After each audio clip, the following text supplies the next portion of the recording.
Goa's hills have been ablaze with forest fires since 5th of March this year when the first inferno raged close to the Sakreng village in the Mahadevi Wildlife Sanctuary.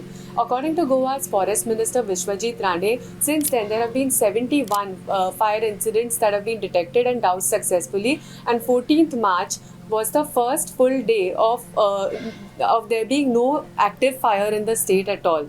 This is after 10 days of nearly 400 volunteers, government officials, forest rangers working tirelessly to beat the fires out, and the Indian Navy and Indian Air Force having also sent helicopters to try and extinguish the fires. Whether it is from the government, a forest officer, an activist who is championing the cause of saving Goa's greenery, or any local villager, they will tell you that while localized fires in Goa's forests are not uncommon, but they have never seen entire chunks of hills on fire like this time. According to the Goa police, across all the 71 incidents, there have been only 2 police cases so far and only 1 arrest, that of a cashew farmer who local villagers describe as a well-intentioned teacher incapable of deliberate arson.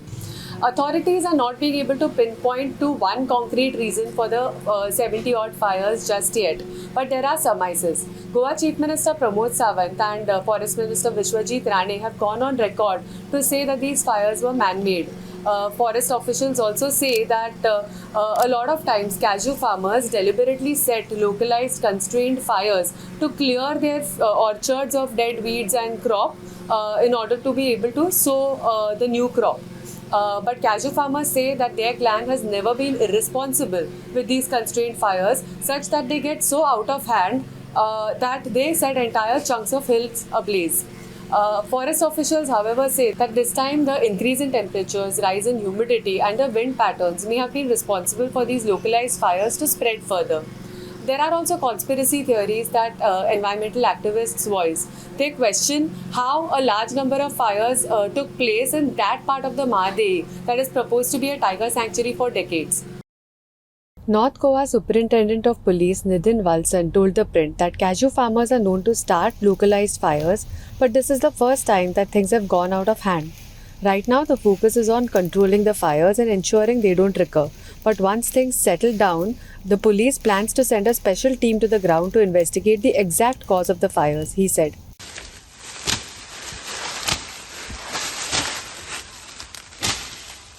As per a satellite-based survey of forest fires by the Forest Survey of India, there has been a 115% rise in the number of forest fires across the country in the first 12 days of March as compared to the same period a year ago, mainly due to increased temperatures.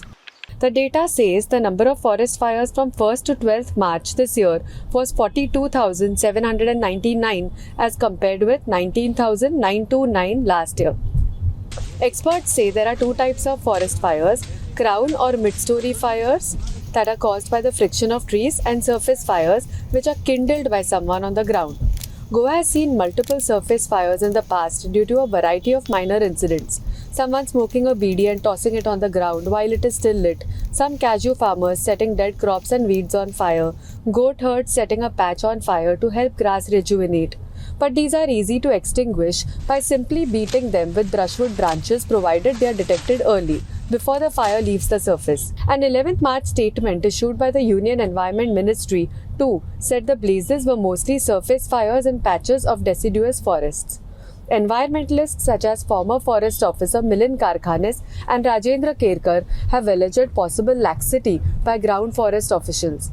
Karkhanis said the basics of detection seem to not have been taken care of, while Kerkar said that till the fire started, forest officials were not particular about guarding entry points to forests or patrolling, and leaf litter, which can cause fires to spread quickly, is rarely cleared. However, this year the temperature was increasing, the heat was increasing, the humidity problem was there, and there was no awareness drive undertaken by the forest department. From last 3 years, I am writing, I am telling to the media that this jungle is threatened. So no care has been undertaken by any authority from the forest department. So this gave the opportunity to people to venture into the forest, destroy it, and because of that you can see this fire broke out, and it is clearly accepted by the forest minister and also by the chief minister of Goa that it is the man-made fires. Environmentalists like Kerkar and others also voiced concerns that many fires were reported in the same area where environmental activists have been advocating for the government to declare a tiger sanctuary. The proposal is over 20 years old but became louder after the death of a tigress and her 3 cubs here in 2020, allegedly due to poaching. This area around the Wagheri Hills, in fact, is named after tigers, Wagh in Konkani and Marathi. Last April, however, Forest Minister Rane, who is from Valpoi in Sattari, said he did not support the idea of a tiger sanctuary, controversially claiming that there are no resident tigers in Goa.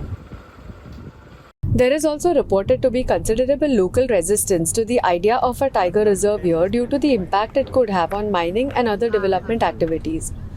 You can see the beautiful lush green forest behind me is of the third highest mountain peak of Goa, that is Wagheri Hill, and it is also comes the part of this Wagheri mountain hill falls under the Manasi Wildlife Sanctuary as well. In the year 2020, there were the 4 tigers killed in the nearby village called as Golavli in Sattari Taluka.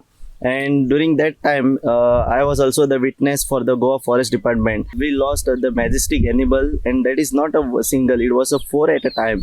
And it was revealed that the tigers were killed by poisoning. So there was the team from National Tiger Conservation Authority who visited this area, and they just tried to find out what are the reasons and how is the habitat for the tigers. And in their recommendations and their findings, they had mentioned and written to the Goa government saying that declare this as this area, entire Manasi Wildlife Sanctuary and a part of Netravati Wildlife Sanctuary as a tiger reserve. So I don't know, means there are no steps have been taken yet. In this season, every year, there is some people, some who put fire on this hill, and then some of our volunteers and the forest department has to rush to the spot, and we have to douse that fire. Another issue raised by environmentalists is around the extent of fire damage to the area's biodiversity.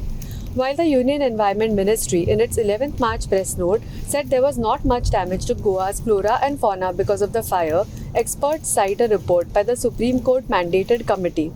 In a 2021 report, this committee said that the cost of a tree is Rs 74,500 multiplied by the age of the tree.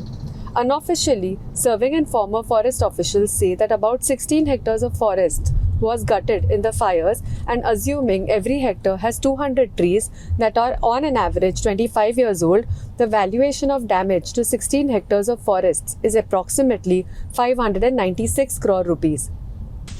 While the Union Environment Ministry statement cited earlier laid some blame for the fires on slash and burn techniques used by farmers in grasslands and cashew farms, locals in Sattari said they did not use this method.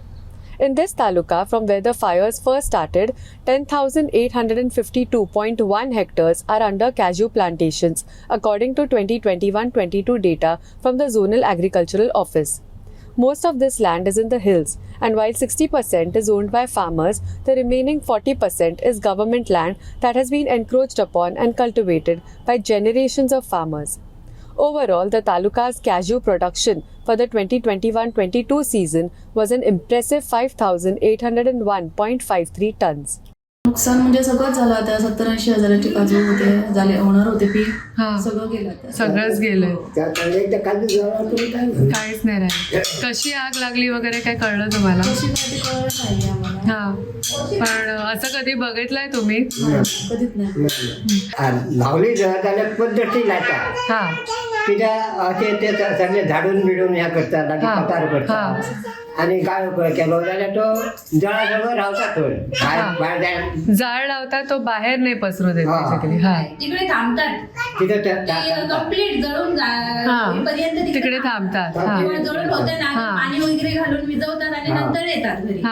According to information from the Zonal Agricultural Office of Sattari, there are at least 12 cashew farmers who have applied for compensation because they suffered crop damage due to the forest fires. But unofficial inquiries, they say, show that the number could be around 20. Cashew is very important for the people of Sattari. It is a big part of their lives, and their lives' ups and downs are dependent on the annual bounty that their cashews fetch them. If it is a good crop, then people are happy. They love to plan good occasions, happy occasions in the family, like marriages and so forth. Nobody, they say, will intentionally harm this sentiment. For ThePrint, this is Manasi Phadke.